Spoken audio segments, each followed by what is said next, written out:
Всем большой привет! У нас середина февраля, и вдруг неожиданно резко потеплело. Практически за 3 последних дня все растаяло. И вот мы остановились по дороге специально, чтобы показать вам пробуждающуюся после зимы местную природу. И тем самым, кстати, нагляднее продемонстрировать разницу в этой природе по сравнению с городом, в который мы сейчас едем. Уверяю вас, вы очень удивитесь, насколько иначе все выглядит буквально в 50 километрах отсюда.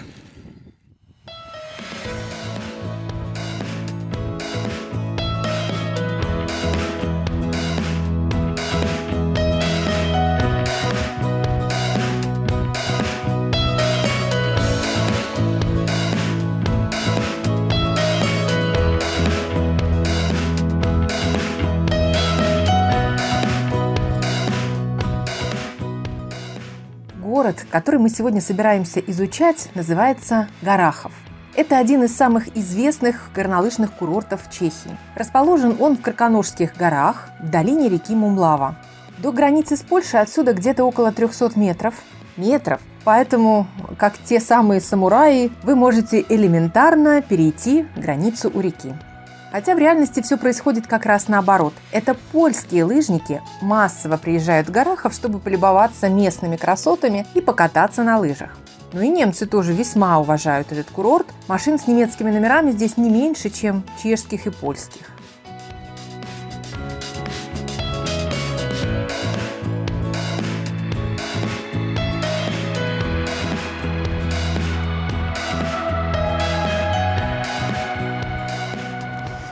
Всем огромный привет! Мы сегодня приехали в очередное наше путешествие. Но в такую погоду замечательную, солнечную, с таким синим небом безоблачным. Просто грех было сидеть дома. И поэтому мы отправились в настоящую зиму. Мы приехали в самые настоящие горы, на горнолыжный курорт. Понятно, что кататься мы сами не будем. Не будем. Но зато прогуляемся и покажем вам, как отдыхают рядовые чехи. Причем здесь много и не только чехов, здесь много и из Польши, и немцев приезжает на этот горнолыжный курорт. И главное было, конечно, нам одеться соответствующим образом. Что главное для лыжника? Это, во-первых, лыжная шапочка. Есть? Имеем. А во-вторых, солнечные очки. Так что мы отправляемся и зовем вас вместе с нами.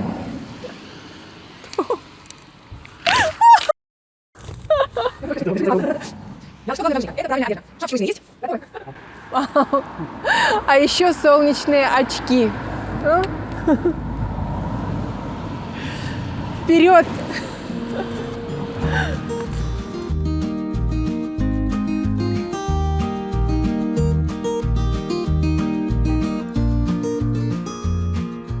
Первое письменное упоминание о заселении этих мест датируется 17 веком. Тогда здесь появилась немецкая деревня под названием Дёрфль. Вообще, изначально появление жителей в этих местах было связано с горными разработками и началом кустарного стеклодувного промысла.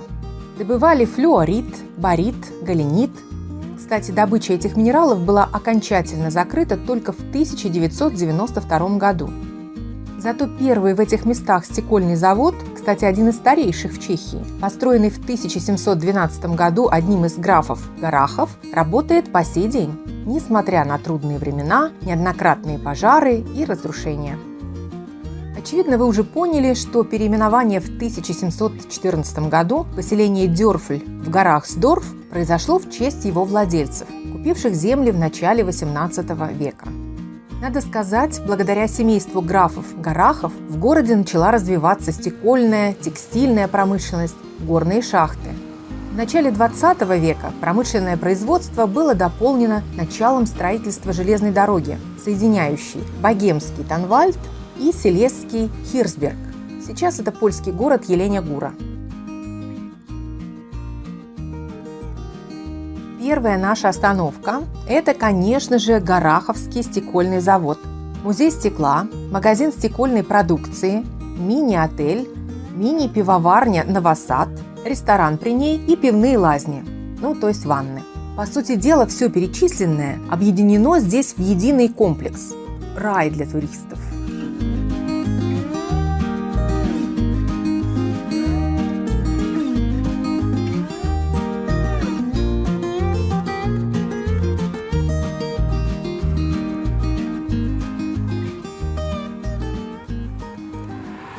Ну вот здесь есть цех по производству стекла, вот этого знаменитого Bohemia Crystal.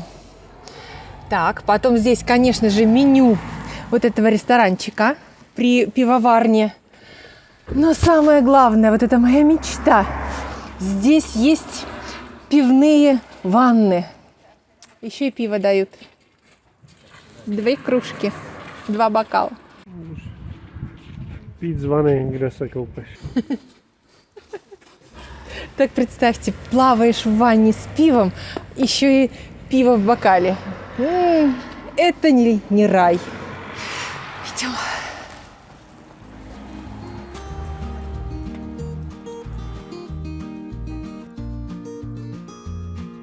Итак, местная продукция завода Bohemia Crystal снискала себе всемирную славу уже с конца XIX века. Самое интересное, что на сегодняшний день туристы, посетившие завод, могут наблюдать со специальных балконов за всем процессом производства. От варки стекла до работы стеклодувов и огранщиков. На заводе с ручным, кстати, производством сохранилась уникальная гранильная мастерская, старинный, более чем 100-летний шлифовальный станок, который приводится в движение гидротурбиной. И все это находится в практически изначальном историческом состоянии. Все работает. Рядом с производственным цехом, так называемом господском доме, находится музей стекла с экспозицией более 5000 уникальных экспонатов. Это крупнейшее и наиболее ценное собрание богемского стекла в Чехии. А само здание господского дома является, вероятнее всего, самой старой постройкой во всех Карконожских горах. Кстати, до Второй мировой войны все экспонаты принадлежали семье графов Горахов и были предметом их особой гордости. Но когда в Чехию вошли первые немецкие войска, коллекция оказалась под угрозой разграбления. Для их сохранности тогдашний владелец, граф Ян Непомук Антонин Горах, замуровал самые ценные экспонаты в тайной комнате. И немцы их не нашли. И не только немцы. Надо сказать, что граф спрятал эту комнату так искусно, что ее и после войны еще долгое время не могли найти. И только в 70-х годах 20 века, когда рабочие проводили реконструкцию здания музея, только тогда сокровищница была обнаружена. В 1993 году стекольный завод купил чешский олигарх Франтишек Новосад, который бережно привел коллекцию в порядок, и теперь она выставляется в Гораховском музее стекла. А та самая секретная сокровищница теперь носит название «13-я комната». Идем дальше. Успешный бизнесмен пан Новосад на этом не остановился и открыл в 2002 году мини-пивоварню с рестораном «Новосад и сын», где вы можете не только насладиться местным пивом, но и посмотреть, как оно готовится. А еще сотрудники Гораховской пивоварни побили один из рекордов Гиннесса, создав самую большую пивную кружку в мире. Она весит 14 килограммов и вмещает 37 литров пенного напитка.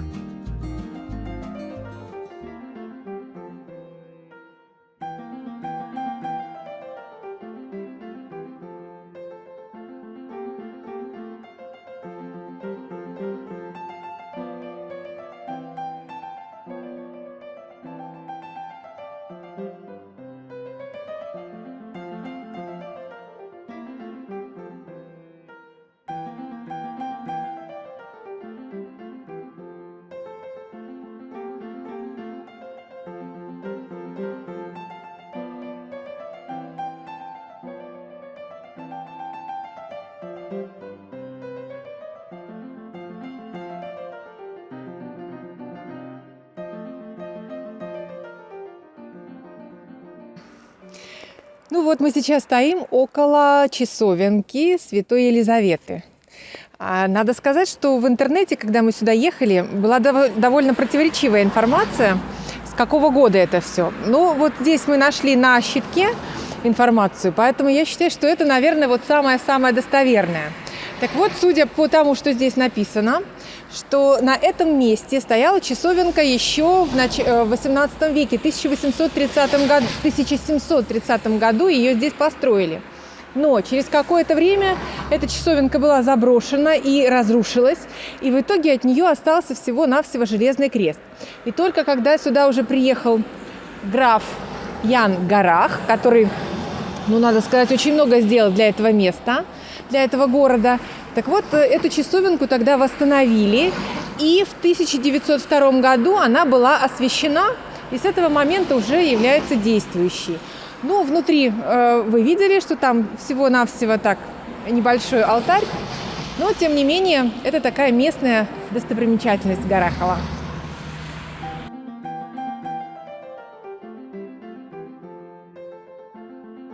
Если кто-то захочет эту часовню Святой Елизаветы посетить, то находится она недалеко от входа на стекольный завод. Не заметить ее тут практически невозможно. Интересна часовня прежде всего своим стеклянным колоколом, отлитым, конечно же, местными мастерами на Гараховском стекольном заводе. Вон там, наверху, этот колокол вы можете увидеть.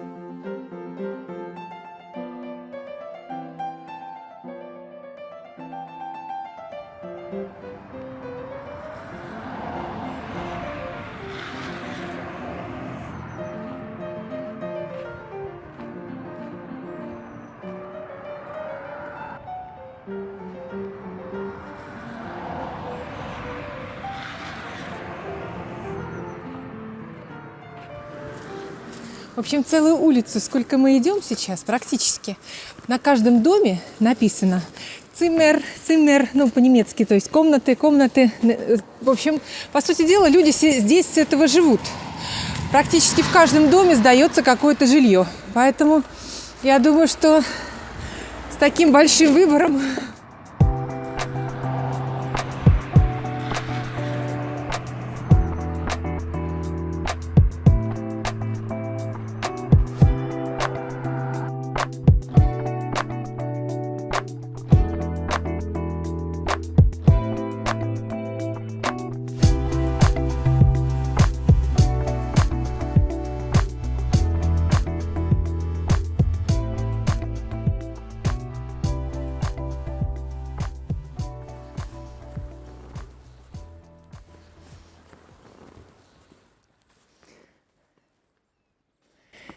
Мы, в общем, в центре этого городка Гарахов находимся.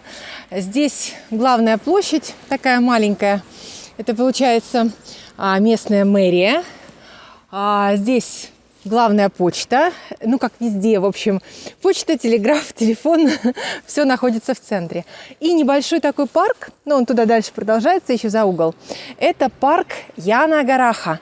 Того самого человека, который здесь, можно сказать, это место, по сути дела, обустраивал, очень много здесь начал, что именно его начинание. Благодаря ему как раз-таки возникли первые эти лыжные трамплины и лыжные трассы. Поэтому здесь он, конечно же, очень почитается. Запомните это имя. Ян Гарах. Привез лыжи для своих лесорубов. С этого все и началось.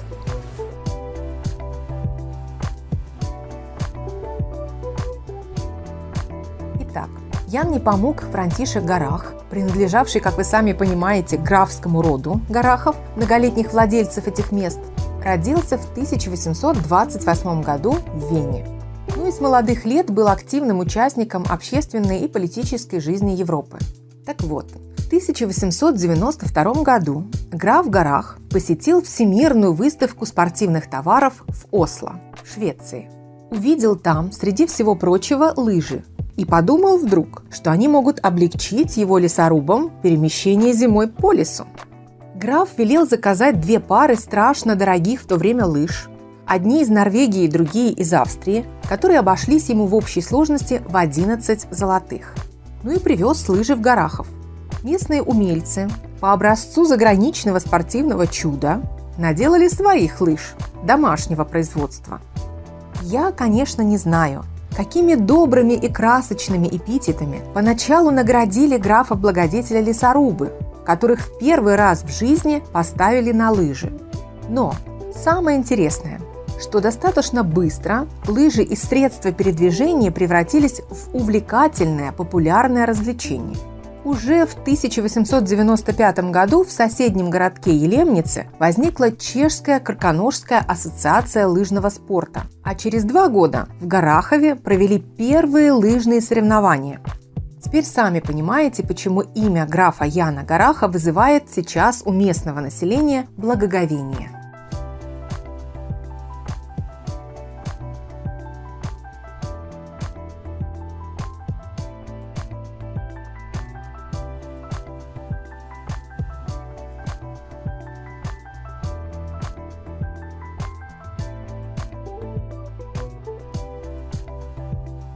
Дорогие наши зрители, посмотрите, за моей спиной, вон там вдалеке, вон там он, это самый-самый высокий в целом мире трамплин. Он называется К-185. Но 185, наверное, это из-за того, что 185 метров. Хотя я не уверена в этом, посмотрю и потом тогда скажу точно. Название точно К-185 и абсолютно точная информация, что он самый высокий в мире. Здесь проходят международного уровня соревнования по прыжкам с трамплина. Так что вот посмотрите на то место, где все это проходит. Самые первые трамплины в Горахове построили в 1920 году. И уже в 1923 году здесь прошли первые лыжные соревнования международного уровня с участием спортсменов из Европы и США. С 1954 года эта трасса стала общепризнанной трассой международного уровня. В ностальгических 80-х годах прошлого столетия здесь появился самый высокий в мире трамплин – 185 метров. Его называют К-185 или Мамутий Мустек, что переводится с чешского как «мамонтовый», «исполинский» или «гигантский трамплин». Вот интересно, есть ли среди наших подписчиков горнолыжники? Рискнул бы кто-то прыгнуть? Всего тут трамплинов 5, все они разного уровня сложности, равно как и 3 вида горнолыжных спусков. Синие трассы для чайников, красные для любителей и черные для крутых профи.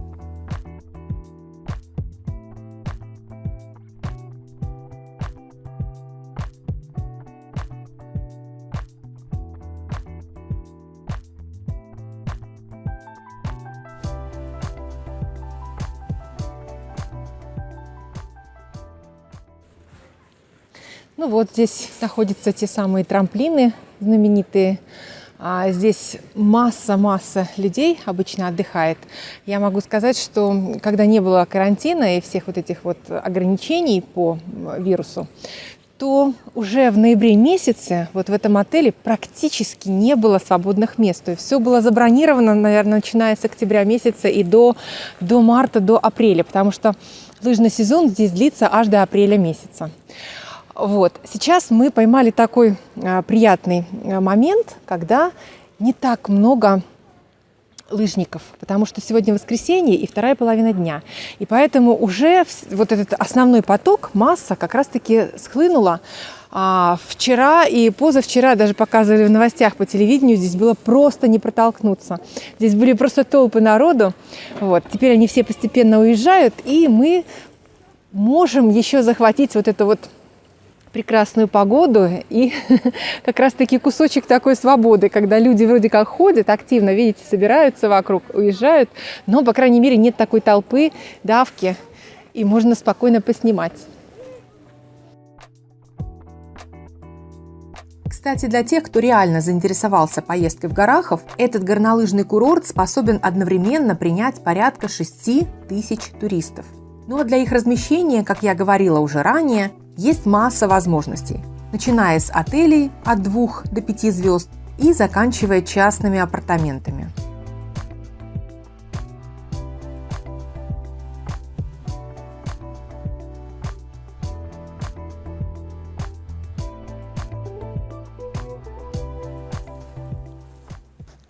Вот эта гора, на которой построены все эти трамплины и лыжные трассы, называется Чертова. Ее высота 1 километр 22 метра. Хотя по некоторым данным я видела километр 26 метров. Естественно, на эту гору ведут подъемники. Но дело в том, что зимой они работают только для лыжников. А вот летом, потому что этот курорт цветет и активно действует и летом тоже, здесь масса туристов. Вот летом как раз-таки можно и пешим туристам воспользоваться фуникулером и подняться наверх. На самый верх там находится Розгледна, то есть башня, такая смотровая площадка, с которой отлично видно.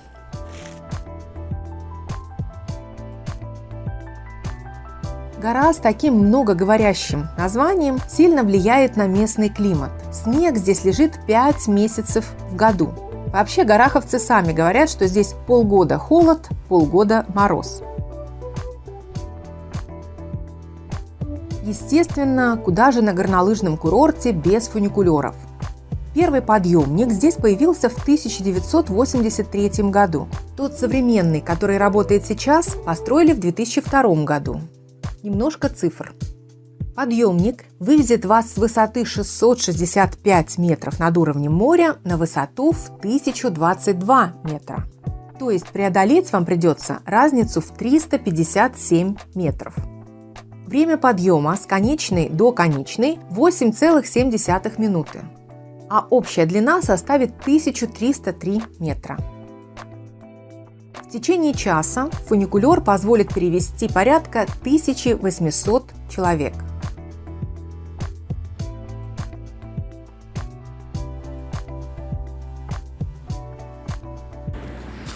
Ну что могу сказать? Вот смотрите, как люди приезжают сюда, катаются на лыжах, отдыхают. Ой, могу сказать, что когда я училась в школе, лыжи я не просто не любила, я их ненавидела. Особенно, когда это была физкультура первым уроком, и потом мы должны были сидеть еще 4-5 уроков, мокрые, распотевшие, и мечтать только о душе. Целый класс.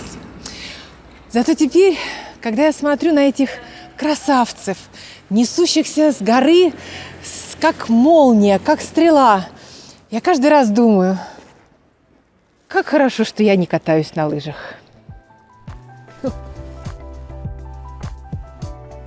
Для не таких антилыжников, как я, здесь работает несколько лыжных школ. А еще есть какой-то уникальный чудо-тренажер, который якобы за несколько часов поставит на лыжи, и медведя. При наличии у того горнолыжного снаряжения, разумеется. Кстати, что касается снаряжения, то магазины спортивных товаров здесь буквально на каждом шагу. Равно как и магазины прочих радостей жизни. Все зоны катания оснащены снежными пушками и имеют вечернее освещение, так что можете попрактиковать и ночное катание. Если вы приезжаете с маленькими детьми, которым еще рано в лыжную школу, то можете доверить их воспитателям курортного детского сада. Вообще, конечно, вся инфраструктура, сопутствующая горнолыжному курорту, здесь в наличии и активно функционирует. Прокат снаряжения, уютные кафе и ресторанчики, дискотека, спа, развлечения, аттракционы для детей, музеи.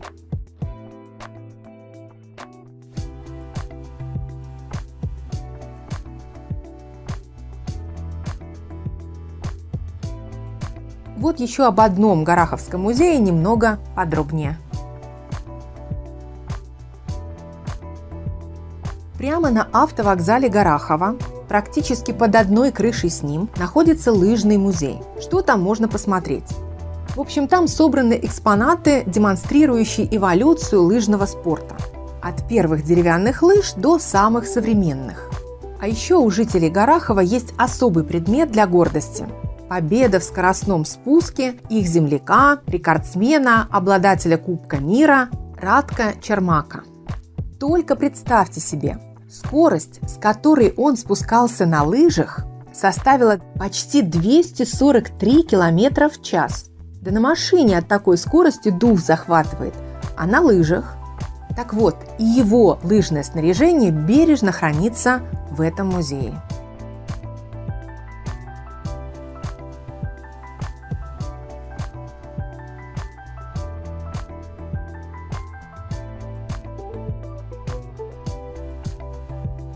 Следующим пунктом нашей экскурсии стал главный храм Горахова, построенный на самом, можно сказать, променадном месте.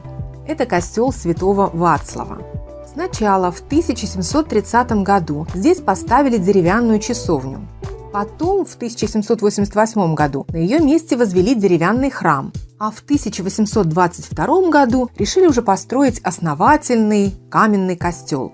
Вот именно его вы сейчас и видите. А теперь выражусь парочкой неприличных слов. Стиль этого храма – поздняя барокко.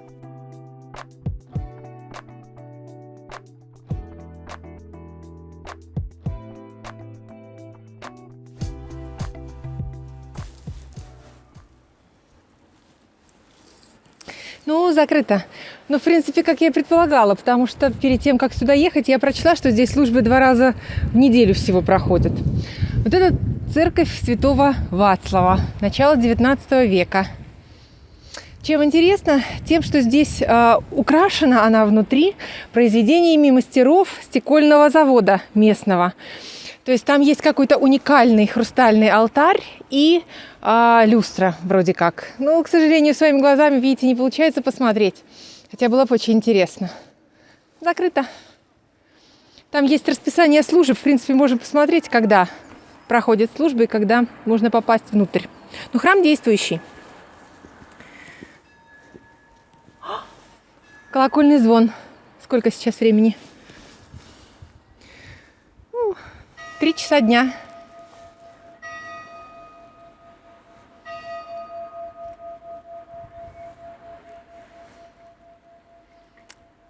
Čekali jsme tady půl hodiny na zvonek. Нет, мы не ждали. Это случайность. А там вон дальше такие красивые дачи, горные дачи. Вот я такие же самые видела тоже в Германии, в Австрии. Вот одинаковые. Прям абсолютно.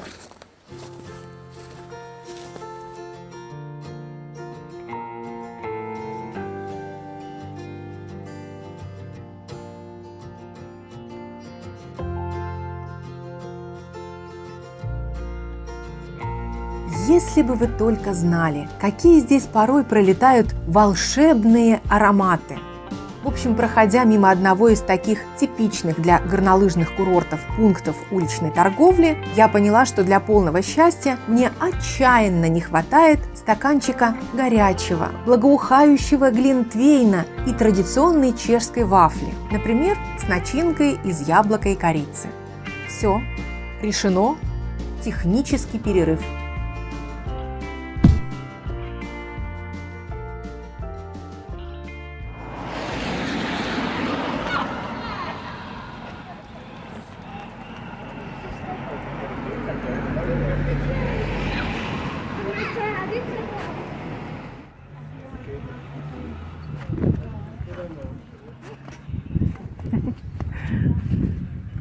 Čau. Нет, кто за рулем, тот не пьет.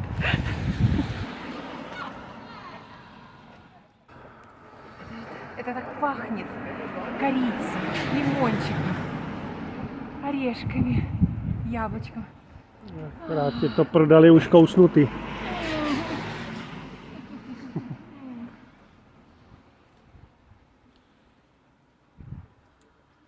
Вот оно счастье. Jak se u vás řekne svařák? Děláte něco podobného? Глинтвейн. Это называется глинтвейн у нас. Горячее вино, тут с лимончиком и специями, ну каждый знает. Ой, здесь в Чехии он называется сважак. В смысле сваренное вино. Ну так вкусно. А вот это вот типичные чешские вафельки, которые называются оплатки здесь. Рекомендую попробовать. Очень вкусно. Teplá. Тепленько.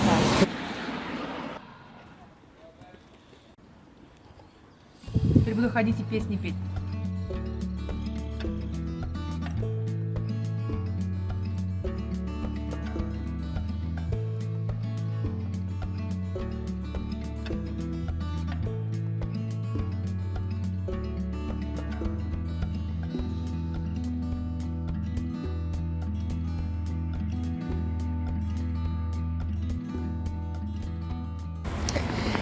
Если вы не знаете, что это такое, я вам сейчас расскажу. Я сама не знала. То есть это первый раз я увидела здесь, в Чехии. Вот это называется ловец снов или хранитель снов.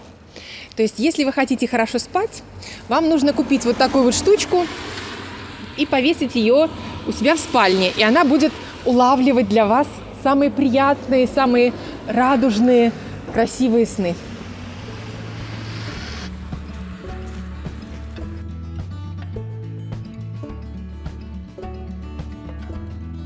Для полноты впечатлений мы решили пройтись немного и по лесу. Красота зимней природы, конечно, вдохновляла. Было ощущение, что попали в сказку.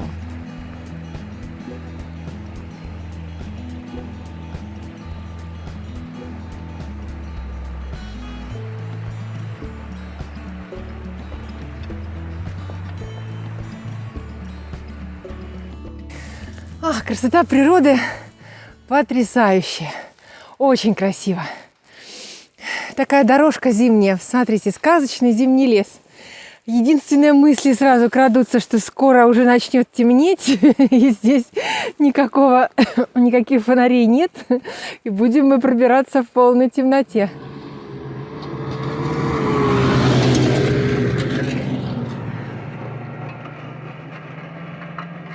Ездят здесь и скутеры, и одинокие лыжники. И мы бредем, куда не знаю сама. Дорога шла все время в гору, в лесу начинало потихоньку темнеть.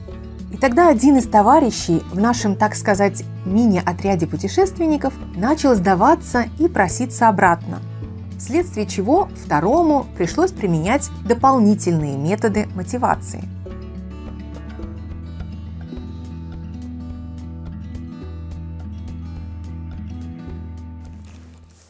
Пане камераман, может, пойдем обратно? Ну что мы там забыли?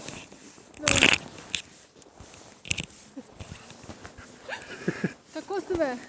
Pojď. С кокосом, да? Dá. S kokosem. Tu máš ráda.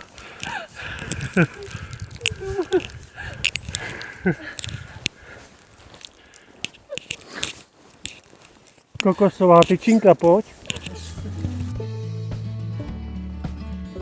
После съеденной шоколадки мы подумали, и я решила, что пора все же возвращаться обратно в город, где нас ждал полноценный горячий ужин, долгожданный отдых, а потом дорога домой.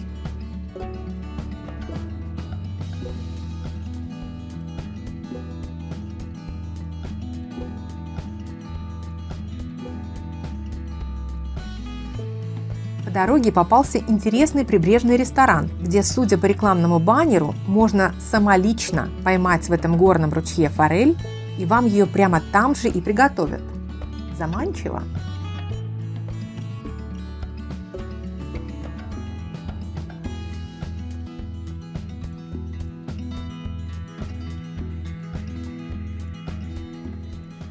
Вот это вот, дорогие наши зрители, это автобусный вокзал города Гарахов.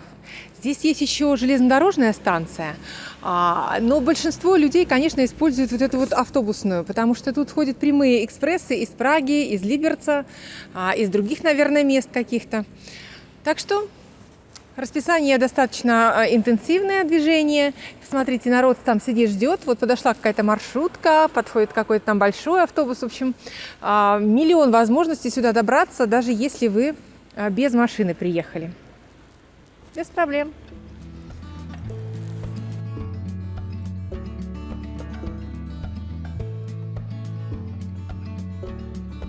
Кстати, там же, на автовокзале, обнаружилась неприметная, но весьма необходимая порой кабинка, которую чехи называют ВЦ. Все удовольствие стоило 10 крон, посещение ограничивалось временем в 15 минут.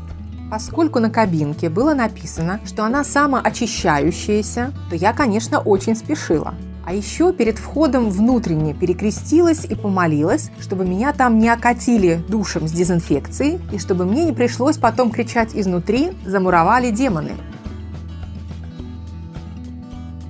Кстати, раз уж мы затронули столь деликатную тему, когда-то великосветские дамы, которым требовалось посетить дамскую комнату, говорили: «Прошу прощения, мне нужно попудрить носик». А вот некоторые великосветские туристы в наше время называют это «поискать музей». Там музея нет. Нет там музея. Нет там музей. Давай.